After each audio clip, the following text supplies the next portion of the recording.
Selamat datang di channel Lubang Horor. Jangan lupa like, komen, dan subscribe agar channel Lubang Horor ini terus semangat dan terus berkembang. Tanpa banyak basa-basi, ayo kita mulai ceritanya.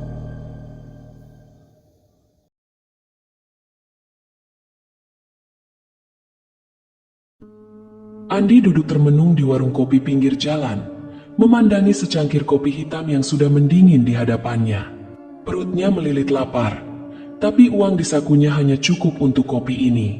Hidupnya terasa semakin berat sejak dipecat dari pekerjaannya sebagai kuli bangunan seminggu lalu. Saat itulah seorang pria tua berbadan tegap masuk ke warung, mengenakan jas hitam yang tampak kontras dengan suasana kumuh di sekitarnya. Wajahnya kaku, matanya tajam mengamati sekeliling sebelum akhirnya berjalan ke arah Andi. "Kamu Andi, bukan?" Suara pria itu berat, dalam, dan penuh wibawa. Andi terkejut, tidak mengenalnya, tapi mengangguk ragu. "Saya Pak Harto," lanjut pria itu. "Saya punya tawaran pekerjaan untukmu. Gajinya besar, sangat besar, tapi ada satu syarat." Andi meneguk ludah, jantungnya berdegup lebih kencang. "Apa syaratnya?" tanyanya hati-hati. "Kamu tidak boleh bertanya tentang sumber uangnya." Hening sejenak, Andi menatap pria itu dalam-dalam. Tawaran ini terdengar terlalu bagus untuk menjadi kenyataan. Tapi di sisi lain, ia sudah putus asa. Tidak punya uang, tidak punya pekerjaan, dan tidak punya pilihan. "Kalau saya setuju, kapan saya mulai?" tanyanya pelan. Pak Harto tersenyum tipis, hampir seperti seringai. Andi masih belum percaya dengan keberuntungannya.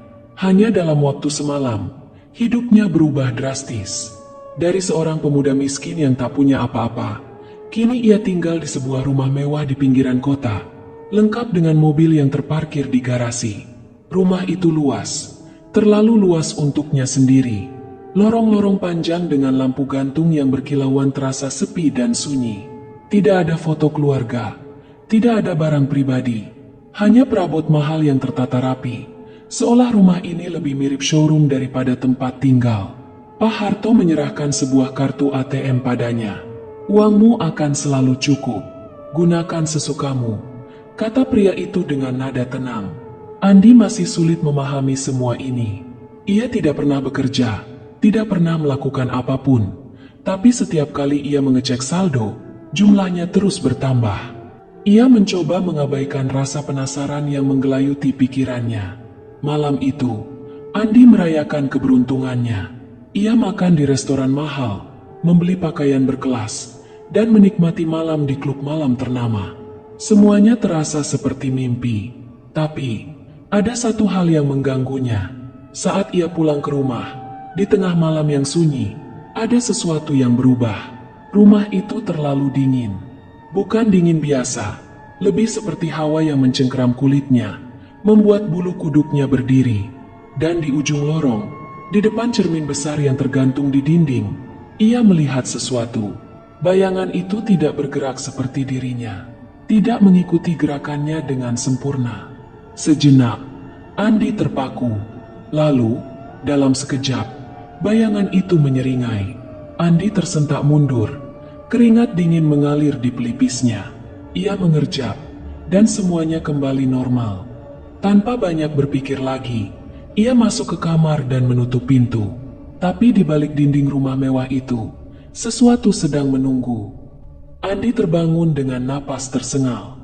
Dadanya naik turun cepat. Keringat dingin membasahi dahinya. Mimpi itu terlalu nyata. Dalam tidurnya, ia melihat dirinya sendiri berdiri di tengah ruangan gelap, dikelilingi oleh suara-suara aneh, berbisik, mendengung, memanggil namanya dengan nada serak dan bergetar. Saat ia mencoba bergerak, tubuhnya terasa berat, seakan ada sesuatu yang mencengkeramnya dari belakang. Lalu tiba-tiba, sepasang tangan pucat mencuat dari kegelapan, mencengkeram wajahnya erat. Ia tak bisa bernapas, tak bisa berteriak, dan sebelum semuanya menjadi hitam, ia melihat sesosok bayangan tinggi berdiri di sudut ruangan, mengawasinya. Bayangan itu memiliki mata merah yang bersinar dalam gelap. Andi duduk di tepi ranjang, mencoba menenangkan diri. Napasnya masih memburu. Ia meraba-raba ponselnya dan melihat jam di layar. Pukul 3.15 pagi. Angin berembus dari jendela yang setengah terbuka, membawa serta hawa dingin yang merayapi kulitnya. Dengan tangan gemetar, ia bangkit dan menutup jendela. Lalu ia mendengar suara itu. "Andi, kau sudah menerima bagiannya." Andi membeku. Suara itu datang dari balik cermin besar di sudut kamar. Ia menoleh perlahan.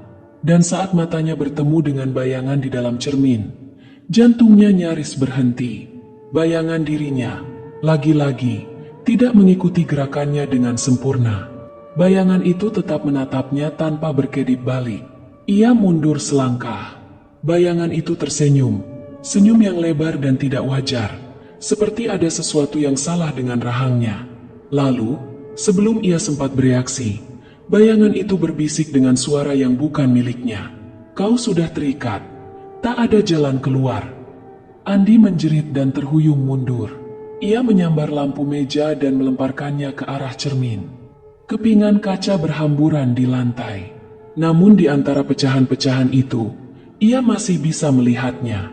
Bayangan itu masih menatapnya. Dan perlahan, dari dalam pecahan cermin yang berserakan, terdengar suara napas berat. Pagi itu, Andi duduk di meja makan, menatap secangkir kopi yang mengepul di depannya. Tangannya gemetar saat mengangkat cangkir itu, tetapi pikirannya jauh lebih kacau. Semalam, ia mengunci diri di kamar setelah menghancurkan cermin itu. Namun, sebelum ia tertidur, ia mendengar suara langkah kaki di lorong. Seperti seseorang yang pincang, tapi ia tinggal sendirian di rumah ini. Dan yang lebih mengganggunya, saat pagi tiba, pecahan cermin yang ia hancurkan sudah lenyap, seolah tak pernah ada. Andi mengusap wajahnya. Ada yang tidak beres. Uang ini, rumah ini, semua kenyamanan yang datang begitu tiba-tiba, semua terasa seperti jebakan. Pikirannya kembali ke Pak Harto. Pria itu muncul begitu saja dalam hidupnya, menawarkan kekayaan tanpa syarat yang jelas. Siapa dia sebenarnya? Dari mana uang ini berasal? Andi menyalakan laptopnya. Ia mulai mencari informasi tentang Pak Harto di internet. Tak satu pun hasil pencarian menunjukkan jejak pria itu. Tidak ada catatan bisnis, tidak ada foto, tidak ada riwayat. Seolah dia hantu. Andi menutup laptopnya dengan frustrasi. Ia harus mencari cara lain. Siang itu, ia memutuskan pergi ke kantor pengelola properti yang mengurus rumah mewahnya. Ia berharap setidaknya bisa menemukan informasi tentang pemilik sebelumnya. Namun, begitu ia menyebut alamat rumahnya pada resepsionis, wanita itu langsung membeku. "Apa Anda yakin tinggal di sana?" tanyanya dengan suara bergetar. Andi mengangguk, merasa jantungnya mulai berdegup tak nyaman. Wanita itu menelan ludah sebelum akhirnya berkata, "Rumah itu seharusnya sudah kosong bertahun-tahun. Pemilik sebelumnya menghilang tanpa jejak." Andi merasakan darahnya berdesir. Wanita itu ragu sejenak sebelum akhirnya melanjutkan. "Bukan hanya satu orang. Setiap penyewa rumah itu selalu hilang begitu saja." Dada Andi terasa sesak. Ia mencoba menenangkan diri, tetapi pertanyaan di kepalanya semakin membanjir. Ia harus bertemu dengan Pak Harto. Ia harus tahu kebenarannya. Namun saat ia kembali ke rumah malam itu, ia menemukan sesuatu yang membuat tubuhnya membeku. Di atas meja makan, di tengah ruangan yang seharusnya kosong, tergeletak sebuah cermin kecil. Dan di dalam pantulan cermin itu, ada seseorang yang berdiri di belakangnya. Andi membalikkan tubuhnya dengan cepat. Tidak ada siapa-siapa. Tapi saat ia menoleh kembali ke cermin kecil di meja, sosok itu masih ada di sana. Seseorang berdiri di belakangnya, meski secara fisik tak ada siapapun di ruangan itu. Punggung Andi meremang. Perlahan, tangan gemetarannya meraih cermin itu. Jantungnya berdetak keras di dadanya. Sosok di dalam cermin mulai bergerak. Kepala kurusnya meneleng sedikit, lalu tersenyum lebih lebar. Senyum yang nyaris tak manusiawi. "Sudah waktunya kau tahu." Bisikan itu terdengar jelas, bukan dari cermin, tapi dari belakang lehernya. Napas dingin menyentuh kulitnya. Andi terlonjak mundur dan melempar cermin itu ke lantai. Cermin pecah berkeping-keping, tetapi pantulan sosok itu masih terlihat dalam serpihan-serpihan kaca di lantai. Andi bergegas keluar. Malam sudah larut. Jalanan sepi. Tanpa berpikir panjang, ia mengendarai mobilnya ke satu-satunya tempat yang bisa memberinya jawaban, rumah Pak Harto. Rumah pria itu berada di sebuah kompleks mewah, tetapi ada sesuatu yang aneh. Tak ada lampu menyala, tak terdengar suara apapun, seolah rumah itu sudah lama ditinggalkan. Namun, begitu Andi menyentuh gagang pintu, pintu itu terbuka dengan sendirinya. Sebuah suara serak menggema dari dalam. Pak Harto duduk di sebuah kursi di tengah ruangan. Tubuhnya membungkuk dengan kepala tertunduk. "Tuan, saya ingin tahu, apa yang sebenarnya terjadi? Apa ini semua?" Suara Andi bergetar. Pak Harto mendongak. Wajahnya tampak lebih tua dari sebelumnya. Kulitnya pucat. Matanya cekung dengan lingkaran hitam di sekelilingnya. "Kau ingin tahu dari mana uangmu berasal?" gumamnya. Andi mengangguk. Meski seluruh tubuhnya sudah menjerit agar ia segera pergi. Pak Harto mengangkat tangannya, menunjuk ke sudut ruangan. Ada sesuatu di sana. Sesuatu yang awalnya tampak seperti bayangan. Namun saat Andi memicingkan mata, ia melihatnya lebih jelas. Sosok itu berdiri di sana, dengan tubuh yang tampak lebih seperti kumpulan daging membusuk daripada manusia. Matanya merah bersinar dalam kegelapan, dan mulutnya dipenuhi gigi-gigi runcing yang tak sejajar.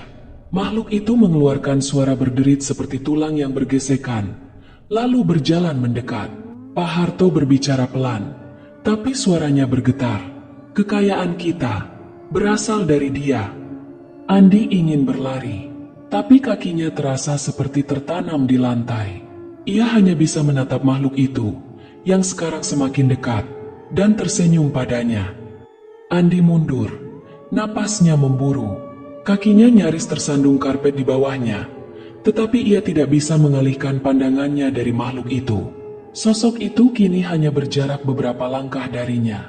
Bau busuk yang menyengat seperti bangkai bercampur belerang menyeruak ke udara. Matanya merah menyala, menatap Andi seolah menelannya bulat-bulat. Pak Harto masih duduk di kursi, wajahnya pucat dan penuh keringat. "Kau seharusnya tidak bertanya. Andi, aku sudah memperingatkanmu." Andi berteriak, matanya melebar. Makhluk itu mengeluarkan suara mengerikan, campuran geraman rendah dan desisan yang tajam. Tubuhnya bergetar, seperti berusaha menahan diri dari sesuatu. Pak Harto menundukkan kepalanya. Suaranya bergetar. "Setiap kekayaan membutuhkan pengorbanan." Pak Harto mengangkat wajahnya. Dan kali ini Andi melihat sesuatu yang berbeda di matanya. Ketakutan yang begitu dalam. "Kita tidak diberi uang. Kita diberi bagian dari perjanjian." Dada Andi terasa semakin sesak. Pak Harto tersenyum miris. "Setiap bulan, seseorang harus menggantikan tempat kita." Andi membeku. Darahnya terasa membeku di pembuluhnya. "Aku sudah tidak bisa lagi." Tubuhku semakin melemah. Makhluk ini membutuhkan seseorang yang lebih muda. Andi menggeleng, langkahnya mundur. Pak Harto mengangguk pelan, matanya kosong. "Kau sudah menerima uangnya, Andi. Itu artinya kau sudah menyetujui perjanjiannya." Tiba-tiba, makhluk itu bergerak dengan kecepatan yang tidak wajar. Dalam sekejap, ia sudah berdiri di belakang Pak Harto. Tangannya yang panjang dan kurus meraih kepala pria tua itu. Andi menjerit saat ia melihat sesuatu yang mustahil terjadi. Makhluk itu merobek kepala Pak Harto dari tubuhnya dengan mudah, seperti mencabut kepala boneka. Darah menyembur kemana-mana, memenuhi lantai dan dinding. Tubuh Pak Harto kejang-kejang sejenak sebelum akhirnya diam. Dan di saat itulah, Andi menyadari sesuatu yang jauh lebih mengerikan. Makhluk itu kini berbalik padanya. Senyumnya lebih lebar, dan ia mulai berjalan mendekat. Andi mundur dengan napas tersengal. Matanya melebar, tak bisa berpaling dari pemandangan mengerikan di depannya. Pak Harto telah mati. Tubuh pria tua itu terkulai di kursinya. Darah masih menetes dari leher yang koyak. Makhluk itu kini mengalihkan perhatiannya sepenuhnya kepada Andi. Ia bergerak pelan, nyaris melayang. Setiap langkahnya menimbulkan suara aneh. Makhluk itu berbicara. Suaranya bukan suara manusia. Itu suara yang berat, serak, dan menggema seolah berasal dari dalam tanah. Andi berbalik dan berlari. Ia menerobos pintu depan tanpa peduli lagi. Udara malam yang dingin menyambutnya. Tetapi ia terus berlari ke mobilnya. Kunci gemetar di tangannya. Ia harus pergi dari sini. Namun, saat ia menghidupkan mesin mobil dan menoleh ke kaca spion, makhluk itu ada di kursi belakang. Andi menjerit dan langsung meloncat keluar dari mobil. Ia terjatuh ke tanah. Lututnya tergores di aspal. Tetapi ia tidak peduli. Ia menoleh ke mobilnya lagi. Kursi belakang kosong. Tapi sesuatu berubah. Rumah Pak Harto kini tampak lebih gelap, seolah menyatu dengan kegelapan malam. Udara di sekitarnya semakin dingin, dan Andi merasa seperti sedang diawasi dari segala arah. Kemudian, suara itu kembali, bukan dari belakangnya, bukan dari dalam rumah, tetapi dari dalam kepalanya. Kau milikku sekarang. Andi berlari. Ia tidak tahu harus kemana. Ia hanya ingin menjauh sejauh mungkin dari tempat terkutuk ini. Namun, saat ia mencapai jalan raya, sesuatu yang tidak masuk akal terjadi. Jalanan di depannya berubah. Ia seharusnya melihat lampu-lampu kota dari kejauhan, tetapi yang ada hanyalah kegelapan pekat. Seolah dunia di sekitarnya telah berubah menjadi tempat yang bukan lagi milik manusia. Andi terengah-engah. Ketika ia menoleh ke belakang, tubuhnya membeku. Makhluk itu berdiri hanya beberapa meter darinya. Kali ini, tubuhnya tampak lebih besar, lebih nyata. Tangan panjangnya terulur ke depan. Senyum lebarnya memperlihatkan gigi-gigi runcing yang tampak siap merobek daging siapapun yang berada di dekatnya. Andi mencoba lari lagi, tetapi kakinya terasa berat. Dan dalam satu kedipan mata, makhluk itu sudah ada tepat di depan wajahnya. Andi terlempar ke belakang dengan kekuatan tak terlihat. Tubuhnya menghantam tanah keras, membuat udara di paru-parunya seolah tersedot keluar. Kepalanya berdengung, pandangannya kabur. Makhluk itu berdiri di atasnya. Bau busuk menyeruak, menusuk hidungnya. Mata merah itu menatapnya dalam-dalam, seperti menelannya hidup-hidup. Kau sudah menerima bagianmu, Andi.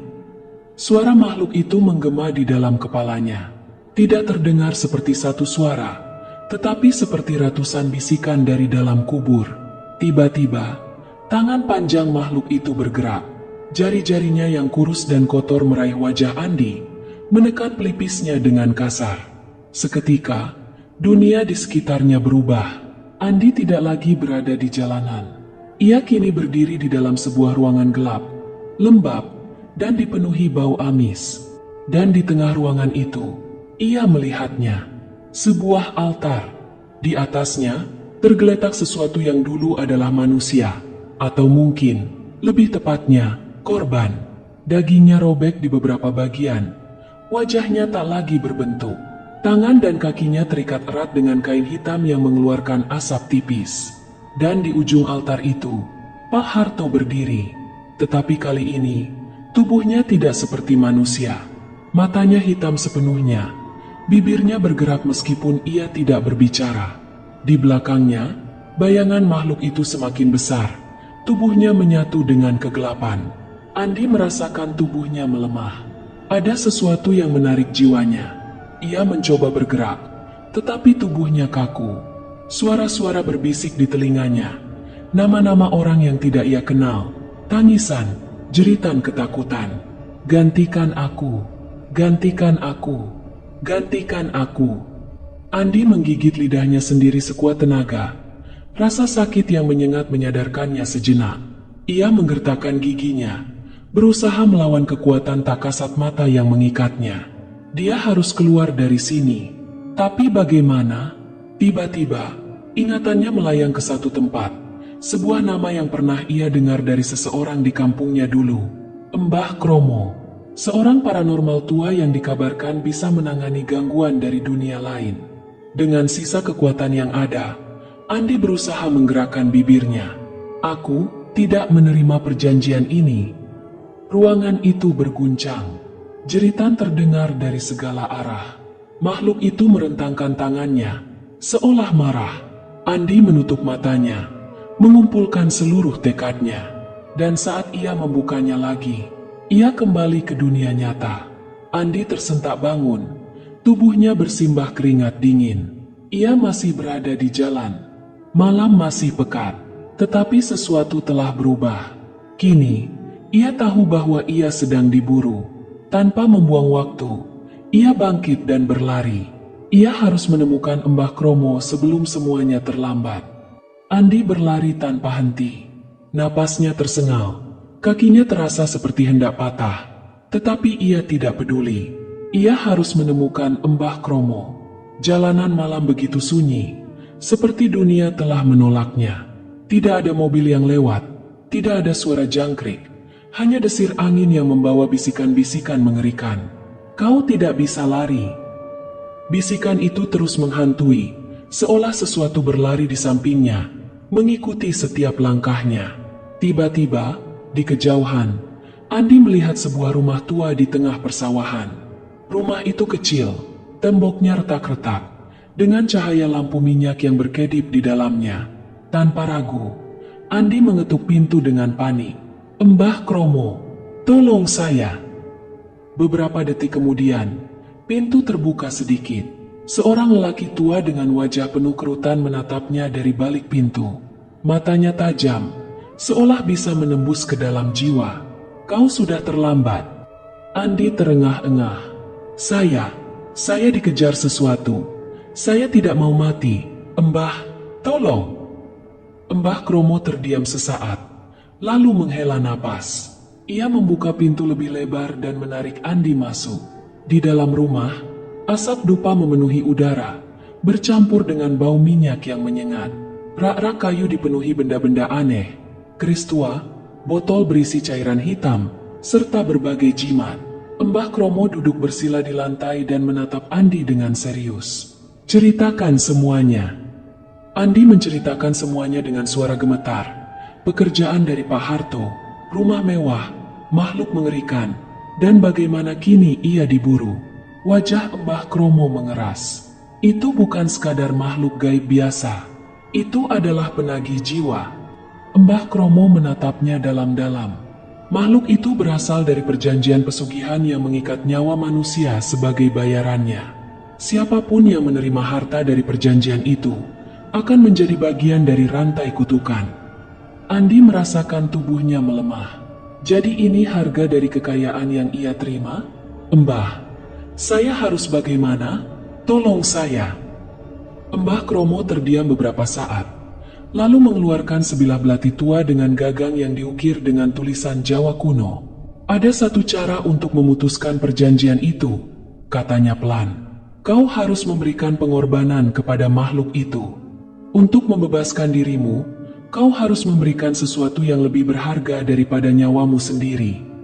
Andi merasa jantungnya berdegup kencang. Apa maksud Mbah? Mbah Kromo menatapnya tajam. Seseorang yang kau cintai. Dunia Andi terasa runtuh seketika. Ia memikirkan ibunya yang tinggal di desa, satu-satunya keluarga yang ia miliki. Wanita yang selalu mendoakannya, yang menangis bahagia saat melihat anaknya bisa hidup berkecukupan. Ia tidak bisa melakukan ini. Namun, sebelum Andi bisa berkata apa-apa, udara di dalam rumah tiba-tiba berubah. Lampu minyak bergetar, asap dupa berputar dengan sendirinya, dan suara itu terdengar lagi. Pilihlah. Di sudut ruangan, makhluk itu muncul kembali. Andi menjerit. Tubuhnya gemetar hebat. Mbah Kromo menggenggam bahunya erat. Waktu kita tidak banyak. Air mata mengalir di pipi Andi. Tidak ada pilihan lain. Dengan tangan gemetar, ia mengambil ponselnya dan menekan nomor 1 di daftar panggilannya. Telepon berdering. Setelah beberapa detik, suara lembut ibunya terdengar di seberang. Air mata Andi jatuh. Tangan yang memegang belati bergetar hebat. Belati di genggamannya terasa begitu berat. Napasnya tersengal. Dadanya sesak. Di seberang telepon, suara ibunya terdengar lembut, penuh kasih sayang. "Andi, ada apa? Nak, suaramu kok terdengar aneh?" Air mata jatuh dari mata Andi. Hatinya terasa terkoyak. Makhluk itu berdiri di sudut ruangan. Tubuhnya makin besar. Bayangannya berdenyut seperti jantung yang memompa darah. Ia menunggu. "Pilihlah." Suara itu menggema dalam kepalanya. Andi memejamkan mata. Ia tahu jika ia tidak melakukan pengorbanan, nyawanya akan diambil, atau lebih buruk, jiwanya akan menjadi milik makhluk itu untuk selamanya. Tapi bagaimana bisa ia mengorbankan ibunya?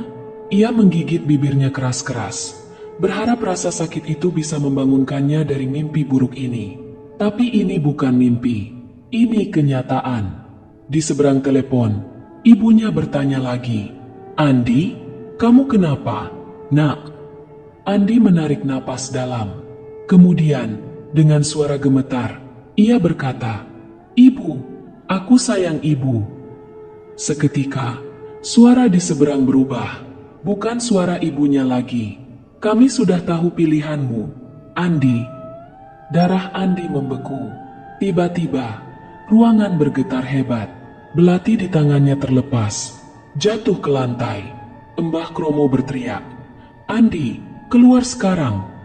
Tapi Andi tidak bisa bergerak. Dari layar ponselnya, ia melihat sesuatu yang mustahil. Bayangan hitam muncul di balik ibunya, matanya merah menyala. Dan dalam hitungan detik, telepon terputus. Andi menjerit, "Ibu!" Makhluk itu tertawa. Tawanya menggema, mengiris telinga. Andi merasakan sesuatu merobek dadanya, bukan secara fisik, tapi seolah jiwanya ditarik keluar dengan paksa. Dan segalanya menjadi gelap. Andi terbangun di ranjangnya. Ia mengerjap-ngerjapkan mata. Matahari sudah tinggi, menyinari ruangan mewahnya. Tidak ada makhluk itu. Tidak ada Mbah Kromo. Hanya dirinya sendiri. Dengan tangan gemetar, ia meraih ponsel dan langsung menekan nomor ibunya. Nada sambung terdengar. Tidak ada jawaban. Dadanya makin sesak. Ia mencoba lagi, dan lagi. Masih tidak ada jawaban. Lalu, di tengah keputusasaannya, sebuah pesan masuk dari nomor tak dikenal. Dengan jantung berdebar, Andi membuka pesan itu. Hanya ada satu kalimat, "Perjanjian telah dipenuhi." Jari-jari Andi terasa mati rasa. Ia menatap layar ponselnya dengan tatapan kosong, dan saat itulah ia menyadari, ia telah kehilangan ibunya. Perlahan, ia bangkit dari ranjang. Kakinya terasa lemas. Ia berjalan menuju cermin di kamar, menatap pantulan dirinya sendiri. Namun yang ia lihat bukan lagi dirinya. Di dalam cermin, matanya kini berwarna hitam pekat. Dan di belakangnya, sosok makhluk itu berdiri, tersenyum puas. Andi tidak pernah benar-benar bebas. Ia kini menjadi bagian dari perjanjian itu. Demikianlah kisah kali ini. Sebuah perjalanan yang mencekam tentang keserakahan, kutukan, dan harga yang harus dibayar demi kekayaan instan. Kisah Andi adalah pengingat bahwa tidak ada hal di dunia ini yang benar-benar gratis. Setiap keinginan yang terlalu mudah diraih seringkali membawa konsekuensi yang tak terduga. Terima kasih telah meluangkan waktu untuk mendengarkan cerita ini. Semoga kisah ini tidak hanya menghibur, tetapi juga memberikan wawasan dan renungan bagi kita semua. Pesan moral yang bisa kita ambil adalah, jangan pernah tergoda oleh jalan pintas yang menjanjikan keberuntungan tanpa usaha. Apapun yang diperoleh dengan cara instan, seringkali memiliki harga yang jauh lebih mahal dari yang kita bayangkan. Hiduplah dengan kejujuran, kerja keras, dan keyakinan bahwa segala sesuatu yang diperoleh dengan usaha sendiri akan membawa berkah yang lebih besar. Sampai jumpa di kisah berikutnya. Tetap waspada, karena dunia ini menyimpan lebih banyak misteri daripada yang kita sadari.